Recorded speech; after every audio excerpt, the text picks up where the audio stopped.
Time by Derrigan. I don't know how long I've been here. It doesn't matter. A lot of things don't matter anymore. Not since the guards told me about the decision. I'm to be executed. The invasion was a disaster, and now the ponies are demanding compensation. Blood for blood. Mine for those they lost during the invasion. So I wait here until the day I'm to die. I don't know when and I don't know how. But like I said, a lot of things don't matter anymore. The changeling lay in its pitch-black, windowless cell. It raised its head as hoofsteps approached, light appearing from the staircase. Slowly, the changeling moved to a sitting position, waiting for the guards to bring his daily meal. Inwardly, he sighed. The food and water would keep him going, but without any source of love, it wouldn't be long before he died of starvation and saved them the trouble of a dirty basket. The guards walked up to the cell door, and the changeling averted his eyes from the harsh light of the torch until his eyes were accustomed to it.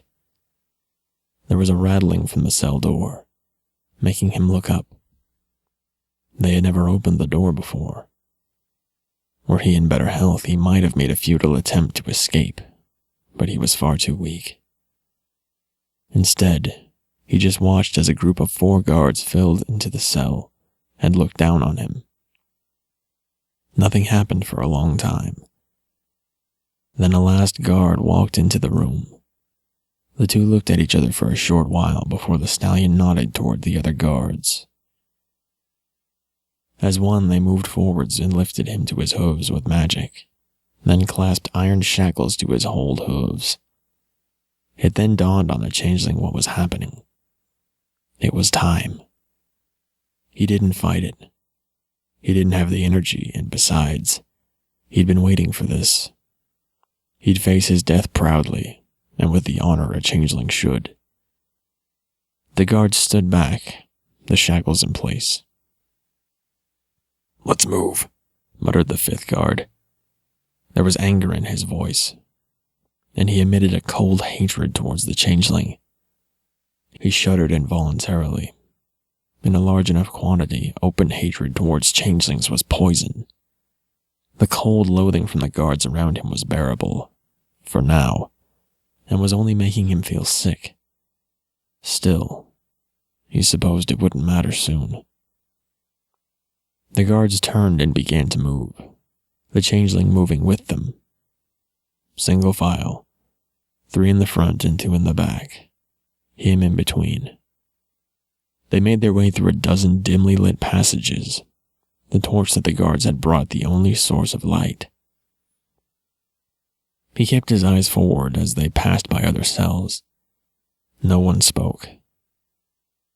Finally, they reached a set of stairs and began ascending. At the top, he could see daylight. The changeling swallowed, his mouth suddenly dry.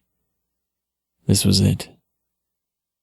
He stepped out into the light, the sun dazzling his eyes, blinding him for a moment. Then he felt it. A tidal wave of hatred, loathing, and disgust sucker-punched him in the gut, and he almost dropped to the ground as he gasped in pain. His vision started to blur. His stomach churned and his head pounded. The guard behind him gave him a firm nudge forward, and the changeling began to move again. Slowly, carefully putting one hoof in front of the other as he fought back the urge to throw up. Somewhere in the back of his pain-dulled mind, he became aware that the ponies were shouting at him, though the words were lost to him. He kept on moving, pushing back against the agony he now felt. It was like wading through mud. Then he stumbled, his front hoof missing the ground, causing him to fall onto his side. That was all it took for his weakened resolve to crumble. The changeling opened his mouth to cry out. Instead, he threw up. Pushing his body onto its knees, he threw up again, more forcefully this time, the liquid burning his throat. He blinked, trying to see through the tears now streaming down his face. He looked down at the mess at his hooves. The puddle was a deep red. It occurred to him that along with whatever had been in his stomach, he had also been vomiting his own blood. His headache increased as another wave of disgust hit him. He doubled over again, throwing up more blood and sick. The changeling glanced up and saw the 3 guards in front of him, staring in shock at the dying changeling. Something in their eyes made him angry. Some kind of pity behind the revolution.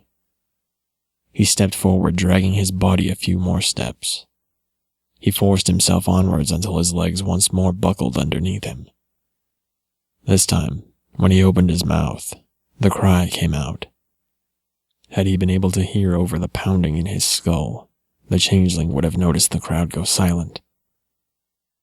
But still the torment persisted. It had taken hold of him now. It flowed throughout his body and burned through his veins. The changeling coughed, choking on the air. Finally, when the coughing subsided, he spoke, his voice barely above a whisper. Kill me. The changeling looked up to the guard who had been leading the way. His white coat was reflecting the sun into the changeling's eyes, making it difficult to make out his exact form. High up there was a patch of mixed blues, to which he addressed his plea. The changeling spoke again, louder this time. Kill me. The guard took a step back, apparently shocked at the changeling's words. Still, he pushed on. Kill me. He was shouting now, desperate for the torture to stop. Please, just make it stop. Kill me, now! There was nothing.